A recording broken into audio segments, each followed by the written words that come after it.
So you guys know that I live in South Africa, right? And it's pretty interesting that I'm on YouTube because I get to see videos from people all over the world. And one thing I've realized and found kind of interesting is that, in South Africa, the biggest problems we have are things like the fact that we have no electricity. We're on the verge of a total blackout. We basically have good internet. We have no clean drinking water because it's full of cholera all of a sudden. And then when I see people in the Western world and what their problems are, it's stuff like how they look and paying for meals on dates and all these weird things, especially the thing about words. Like you can't say certain words, and if you do, you get cancelled. And I'm like, dude, we just want electricity and water. Why don't you cancel our government for us instead of fighting about, some dude who did a prank where he ate a hamburger in front of a homeless man? Anyway, so somebody left me a comment the other day, and first I had no idea what it meant, but he basically said that I was some kind of gaslighting, love bombing, narcissistic jogger, Dairy Queen sympathizer. Now, what in the world is that? Now, you guys know by watching my content that I talk a lot about psychology. So I know what gaslighting is and kind of what love bombing is, except, when I was growing up, we called love bombing being romantic. And gaslighting was something that psychologists or parapsychologists talked about. But now all these terms just seem to have been swept up into mainstream conversation, and you hear people like teenagers using words like gaslighting and love bombing when a dude just like sends them a text saying, I think you look cute. Oh, he's love bombing. So I understand why my audience, my 1 in 10 people, my mavericks, I kind of understand why you're kind of fed up with mainstream society and you are joining a new rank of society, because why would you want to stay in an environment where you can't even say what you want to say, where everything you do say is misconstrued or taken out of context, as if people are playing this victim sport where the biggest victim wins the best prize. It's kind of like, as an observer, of course, it's kind of like in the West, mainstream media especially, whoever is the biggest victim gets to do whatever they want without being judged. And it seems like the thing people are really looking for is compassion, right? Not being judged for who they are. So, in order to get there, they think, oh, I should be a victim because then I'll be allowed to actually feel, to be a human being.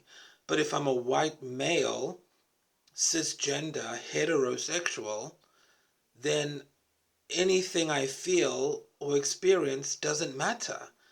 And to me, that's insane. Isn't that crazy? And so that's why I started Scribble Bites, because you can't just throw people and their experiences away. You have to acknowledge each individual on an individual basis. Now, I don't know about you, but I'm someone who trusts immediately. And my thing is, you have my trust until you break it. I'm not someone who hides behind this fake wall of, I need to protect myself. I need to be safe. Safe from what? From words? And especially as a trained actor, you have to be trusting because you go on cold reads or auditions with strangers and you have to be pretty intimate with them. And if you don't play for truth, then you suck and then you don't get booked. And everybody knows BHB. If you know, you know. But when I see people out here wearing this armor, complete armor, in the guise of protecting themselves, it just makes me think, what kind of a life are you going to live not just for yourself, but what are you expecting other people to do? Well, just look all over Twitter, look in the comment sections of any video, and you're expecting people to be untrustworthy. So, of course, you're going to listen to everything someone says. You're going to watch for every micro expression so you can profile someone, while in the same breath saying that, oh no, I'm not a profiler, I'm not a racial profiler, I'm not any kind of profiler. But that's what you're doing. You're profiling people, and that's why you're unhappy. But you like it, right? Just admit it, because you get to feel safe and be on your high horse, your moral indignation, righteousness. People like that kind of thing.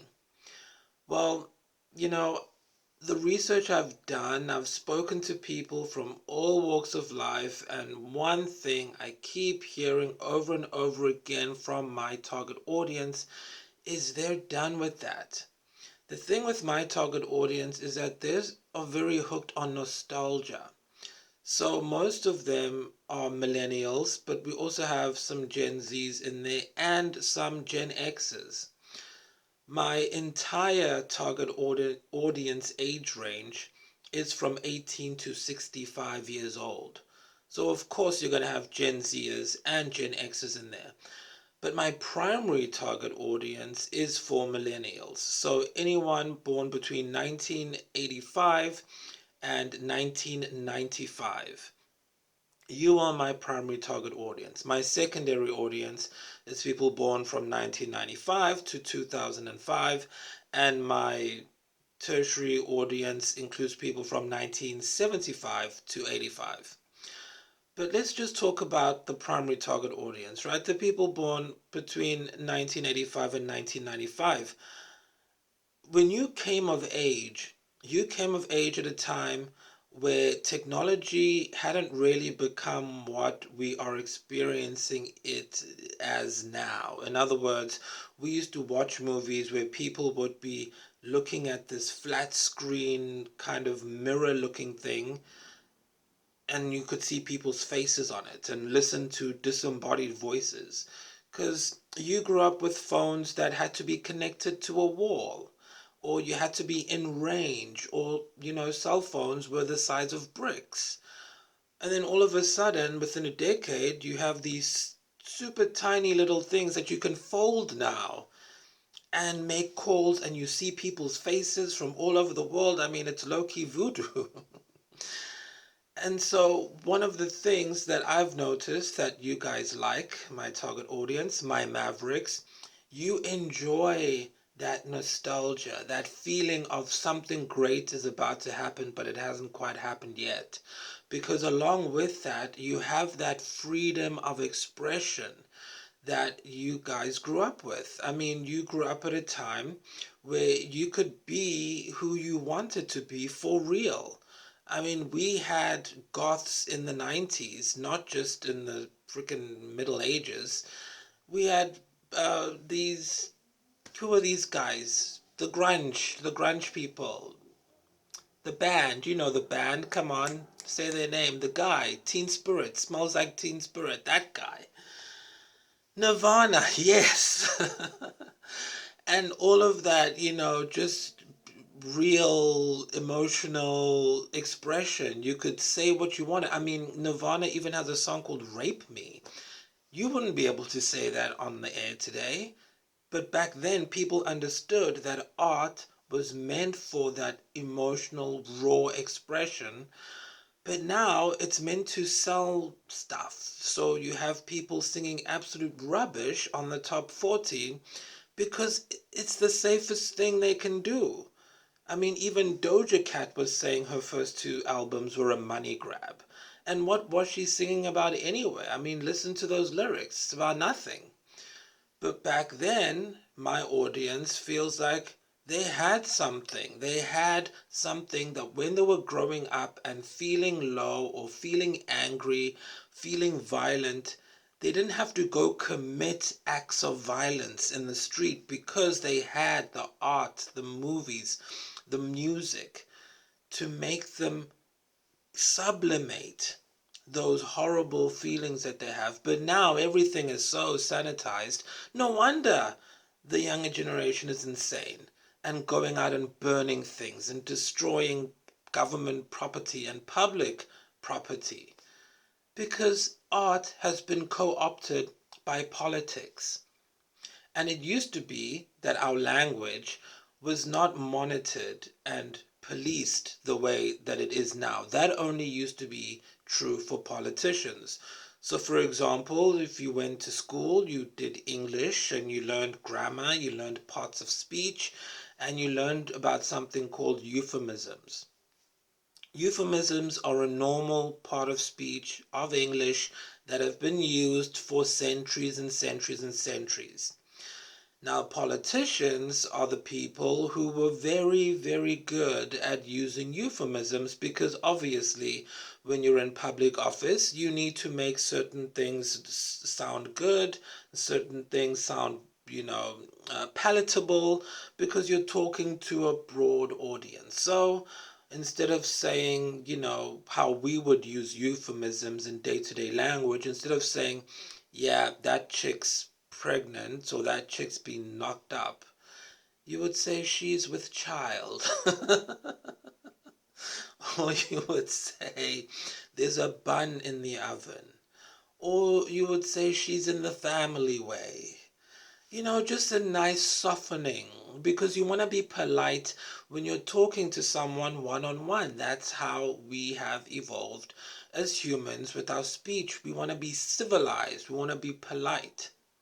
But unfortunately, the politicians and the political sphere has taken euphemisms and made it political correctness, and now they're policing us with their little thing. That's their problem. I'm an artist.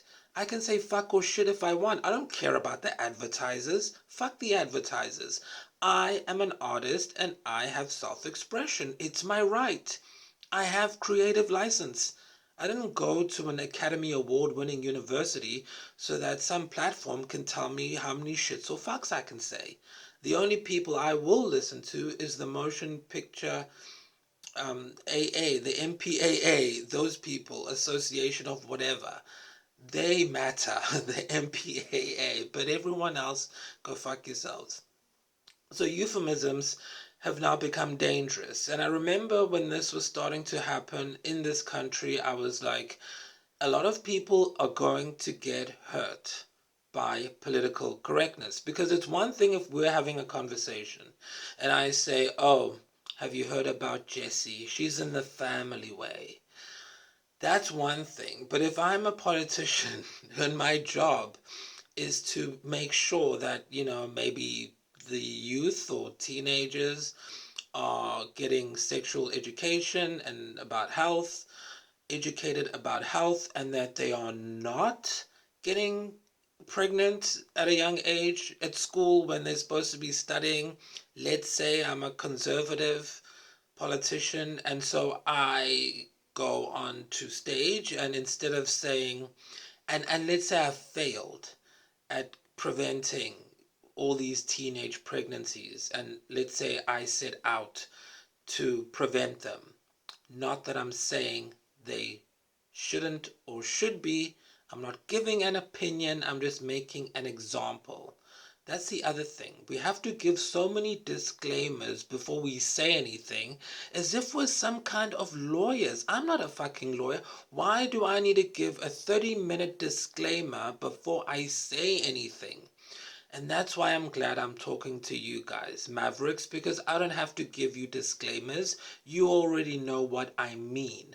And if anyone doesn't know what I mean, you're not a Maverick, then get the fuck off this channel. Go watch something else and mind your own business. Okay.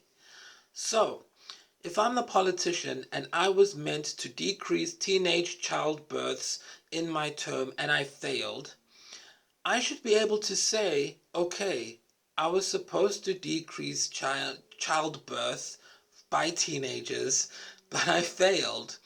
But no, I have to be politically correct because I'm talking to people from all walks of life. So I need to be in the middle. So I'll say, So we got the new statistics, and we found that 70% of teenagers are in the family way.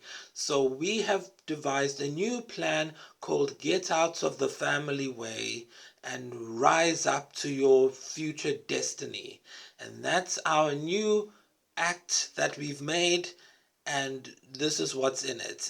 We're going to provide healthcare, sexual education, and free condoms at schools, whatever. Now, already, that's a lie. This is where words get manipulated and manipulation come into play, because using euphemisms in one-on-one conversation is one thing, but now I've called this thing the get out of the family way. So it sounds catchy, it sounds nice, but really I'm talking about abortion, you know? When you read the act, that's what it's really saying. It's saying, yeah, get out the family way, use contraceptions, abstain, and free abortions for everybody. And obviously, that's hiding information and using language to do it, because some people, most people, are not going to read that shit. People can't even listen to me reading from a psychology book for 5 minutes. Do you think they're going to read some act written in legalese? And that's another thing. Why is our whole society built around legal language or legalese, but nobody teaches us that at school? Everyone teaches us the square root of 27, if it even has a square root, but you get got by legal language, and everybody just goes along with it. It's so crazy. Except you guys. You guys get it. My mavericks. That's why when I dropped out of the mainstream commercial media, when I was getting casted as like a gangster and a slave and all of that, I was like, I'm gonna make my own thing, and then my audience, I'm gonna develop my own audience, because I don't want to make stuff for general audiences. I don't make stuff for idiots, let's be frank. I want to make stuff for you, because you guys get it. And I've spoken to you, I've interviewed you, I've written a 60-page report on you guys, which you can find in the description box. Then I went and wrote another 125-page profile on you people. So I love you guys to death for being mavericks. So, back to this language. So this is how politicians use political correctness to harm people, essentially. Not intentionally, but that's what happens. For example, let's leave the Get Out the Family Way Act over there, where we give away free abortions. The pro-lifers will love that one. So now we have another way that they do it. Let's look at today. We have something where you now cannot say mom and dad. This is another political group. What does this mean? This means the sphere. You have the arts, which is a society on its own, which I'm a part of. Then you have politics over here, and you have the sports, and you have that police, and you have law, you have medical. These are all different societies, and they must stick to their own things and don't come into our spheres. So politicians must use their language and political correctness by themselves and don't infect us with it. Leave us artists alone, okay? So the politicians now are saying you can't say mom and dad. No, you can't say mom and dad. You have to say what, guardian or something. They've changed it. They keep changing it. It's ridiculous. Then you can't say homeless. You have to say unhoused, because when they write their acts and when they talk to people, it's mean, it's insensitive to say homeless, because you're insinuating that everybody should have a home. But that's not necessarily true, because what if you're a freelancer and you don't have a home? What if you're a musician and you travel and you sleep in hotels? That doesn't mean that you are homeless. So we had to change the word and call it unhoused. And then people fight about this. Meanwhile, in South Africa, we have cholera in the water, people. And we're on the verge of a total blackout because the electricity grid is collapsing because of the mafia. But you guys are fighting about what words we should say or not say. Insane. And now, the most egregious part of it all is that we have these words, this kind of language, leaking into general society. So it starts off in academia. That's where everything starts. Someone will write a paper or a study, or they will be funded to write a paper or a study by a certain body or by the university in academia. Then the politicians who are running on certain issues and have to keep creating problems that they will then solve because they need voters. That's what politicians need. They need voters. So the more problems they can find, then the more voters, niche voters they can have. So they will look at academic research, which might say, oh, so we have this new subculture of people who are struggling with this, and we are now going to call them this name. Take, for example, the whole Latin X movement. I have friends who are Latino, who are Latin American, Latino and Latina, and they don't consider themselves Latin X. They don't even know what that is. But you have politicians using that language. Why? Because they got it from an academic paper. And then with that research and statistics, the politician can come and say, this is what we're doing now, and this is the language we're using to do it. And then because politicians are now on social media, which they have no business doing and being on, now we have to fall and follow their political rules, thus dragging us into their whole bullshit about voting. Now again, I'm sure voting in America is free and is fair, and I would vote if I was American because I know it's not corrupt. But in my country, there's no point in voting. So when I talk about don't vote, I'm saying in South Africa, don't waste your time voting. Go smoke a pipe on a mountain and look at the beautiful scenery that we have in this beautiful country. But don't waste your time standing in line, okay? We know who's gonna win. So, now we find ourselves infected with this political correctness everywhere we go. Add to that people, psychologists, who probably failed at being psychologists in real life. Was that too harsh? My Mavericks don't mind. Who didn't do well, who didn't succeed. And it's not their fault. We all know that we have been in a recession since 2008. So as I keep telling you people through all of these videos, stop blaming yourselves and feeling like failures. Just follow the money. Look at the economic world. If you want to know why anything is like anything in any place at any time, follow the money, as my mama taught me. Look and see where the money's going, and then you'll know why things are the way they are in a given place.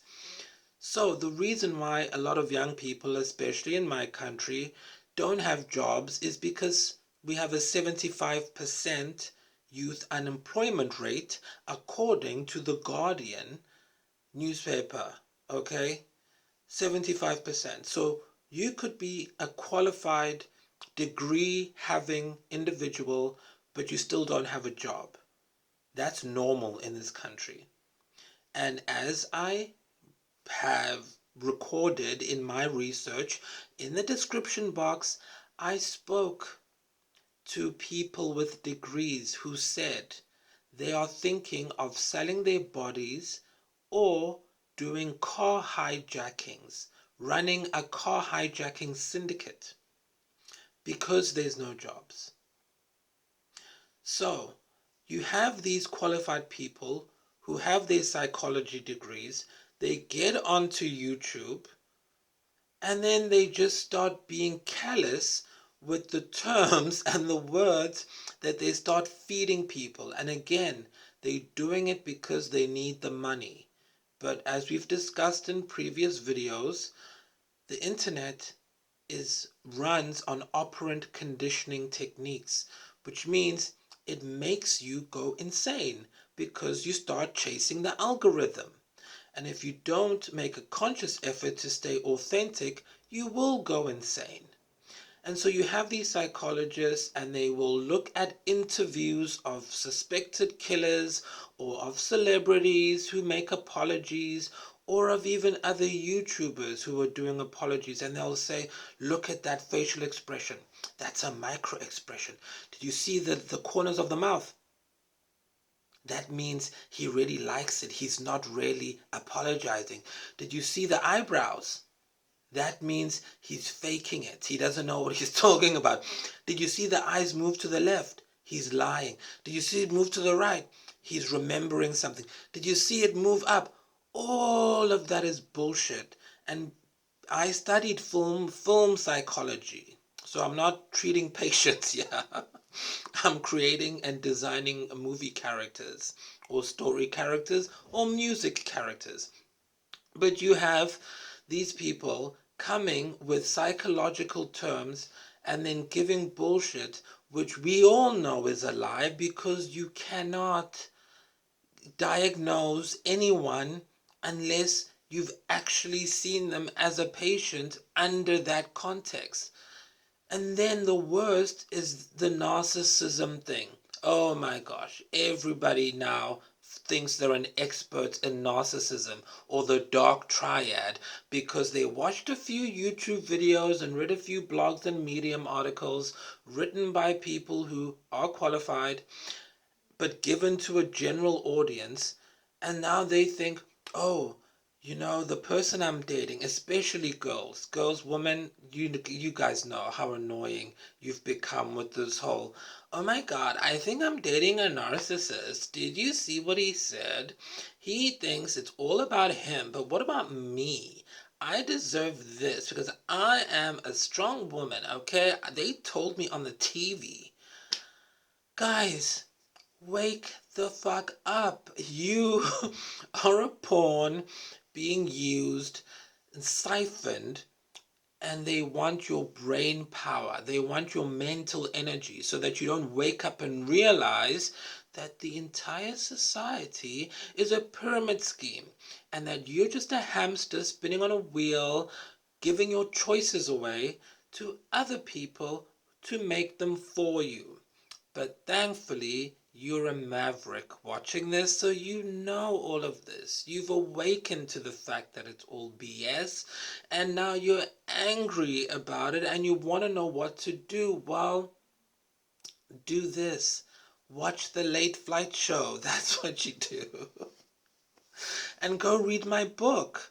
I wrote a book to give you ideas and tips and tricks on what you can do, on how you can tune out of all of the BS and create your own little world where you're the star of your own little world, and what you say goes and everybody else can go eat rocks. So, we now have established that when that person wrote me a comment and called me a gaslighting, love bombing, narcissistic jogger, dairy queen, sympathizer, we've established where it was coming from. It was coming from the fact that they're a product of their environment. This is the type of person that I do not make content for. And I have 60 pages plus 125 plus another 40 or 50 or something, and then another book as well. Like at each stage of my scientific research process, I wrote materials. Because, scientific research, you have to ask a question, you have to do background research, you have to come up with an hypothesis, go out onto the field and research what your hypothesis is to see if it's true or not. Then you come back and you analyze your data and then you present your data. And I wrote papers and materials at each stage so I could track what I was doing. I'm not just some yahoo coming on here and telling you my opinions. I keep my opinions to myself. I am telling you what you have told me in the research, and I am just reflecting it back to you to say, yes, I hear you.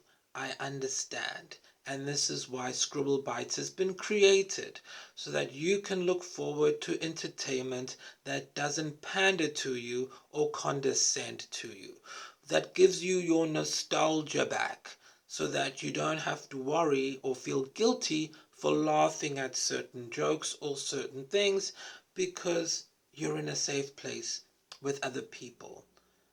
This is your safe space. Everybody gets a safe space. This is your safe space. Okay, it's for you. So now let's look at some of these words, right? We've all heard about drag queens in some parts of the world being banned, and so now people are scared of using the word drag queen, so now they're using the word dairy queen. So they're using code. We've also heard about people being cancelled for saying the N word.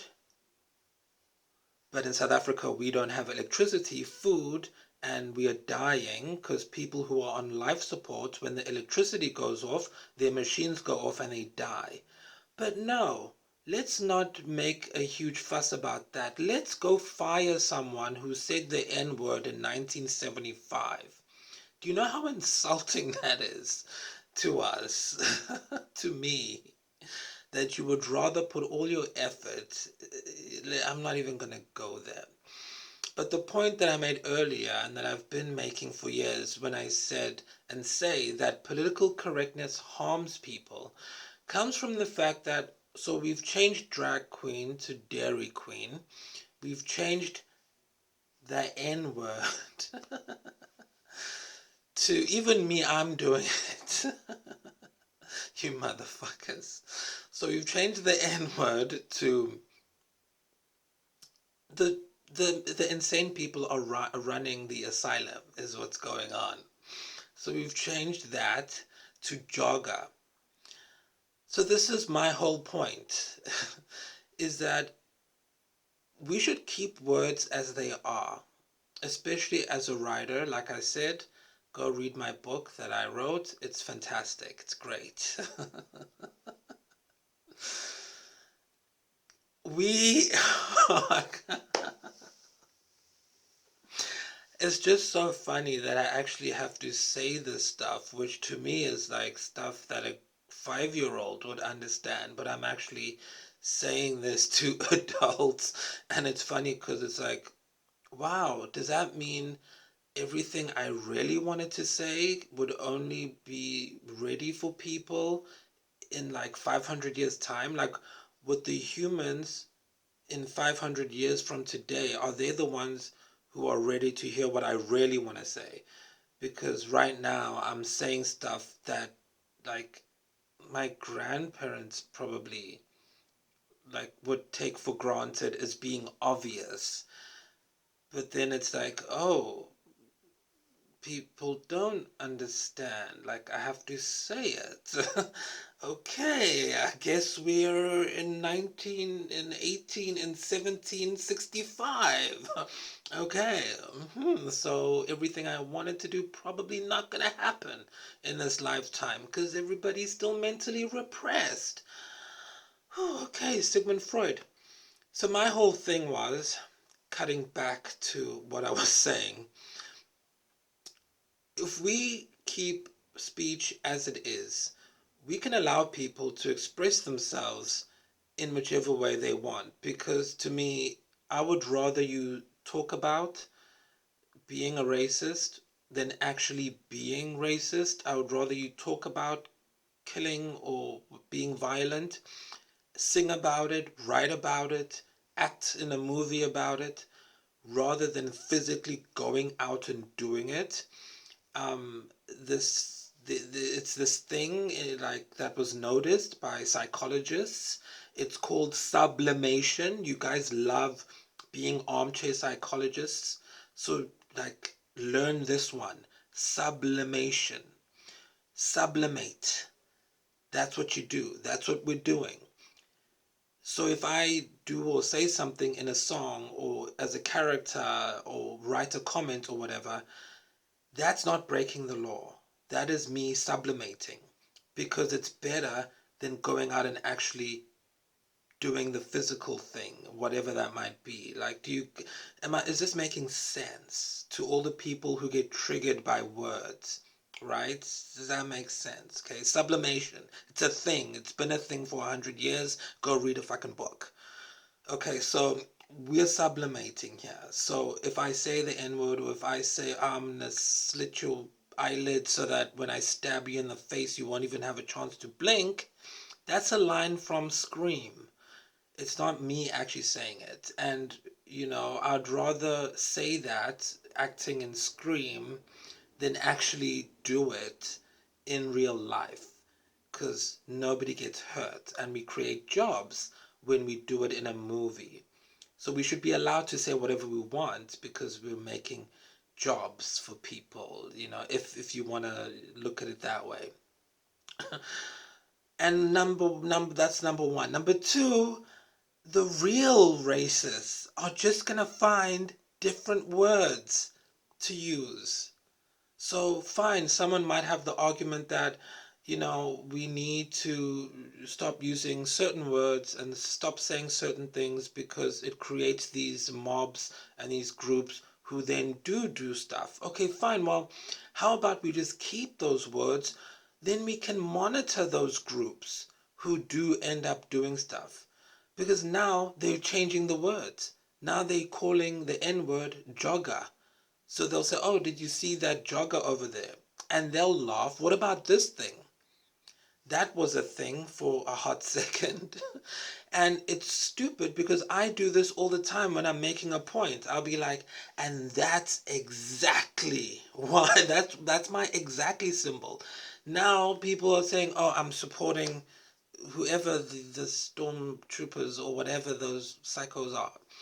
And it's like, guys, calm down. The whole world doesn't revolve around politics. See, I'm making a point again. And they'll just keep picking different things. And that's when people get hurt. Because if some Yahoo was watching me going, yes, exactly, then they'll think I'm one of them.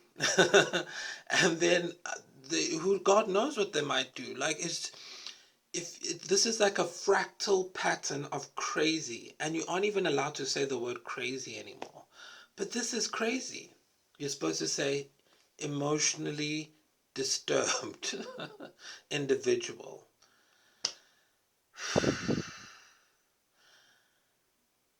Breathe. Smell the flowers. Blow out the candles. Smell the flowers. Blow out the candles. So guys, don't get riled up by all of this. This is what you can do. And I'm talking to you, my dear sweet mavericks. I'm always talking to you, by the way. And this whole video is a comedic thing. You're supposed to be laughing because you don't care about any of these things, right? I'm not actually angry. I can't believe I have to give a disclaimer on the tone of my delivery of this video. Insane. But apparently we have to. So this is what you do, my dear sweet mavericks. You smell the flowers and blow out the candles, and then do what you want to do. Don't give a stuff about what anybody else thinks or what anybody else says. This is your life. You only have 80 years on this planet if you're lucky. The first 20 years, you're probably going to believe in a lie. And then when you get to the real world, 10 years after that, you're probably going to realize, oh, that was another lie. The real world isn't real. It's built on everything that I was blocked from. It's built on corruption, sex, murder, blackmail, extortion, whatever you want to call it. That's favoritism, nepotism, kleptomancy, kleptocracy, not meritocracy as you once believed.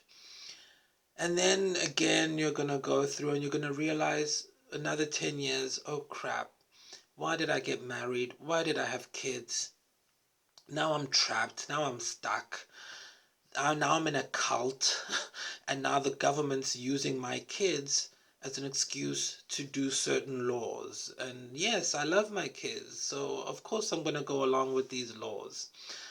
Then you just become an automaton, an idiot, and that's lame. So I'm glad you're a maverick because you guys figured this all out early.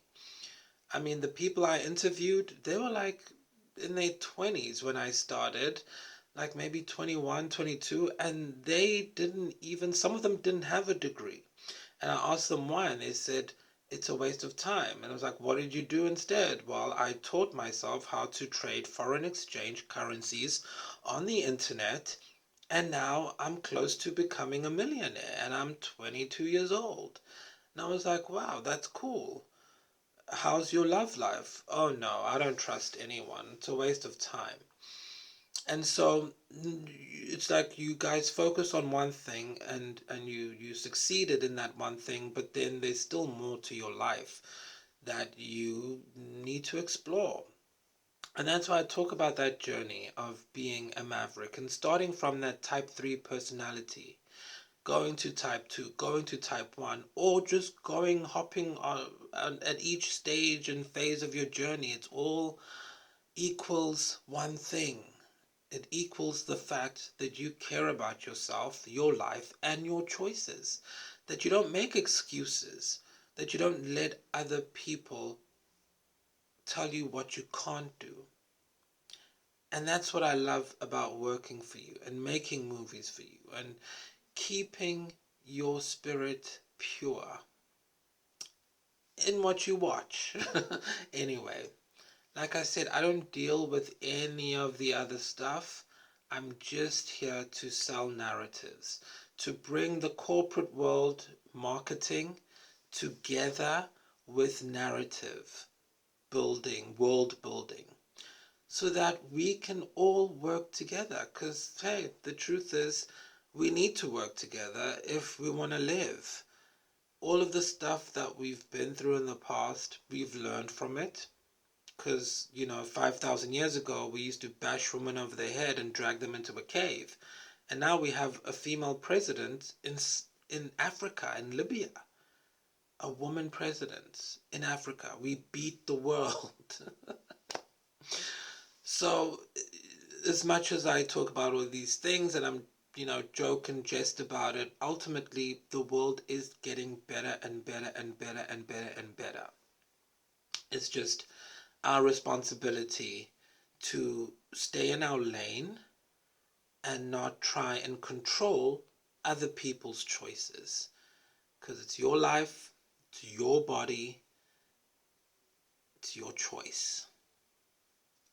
Welcome to Scribble Bites.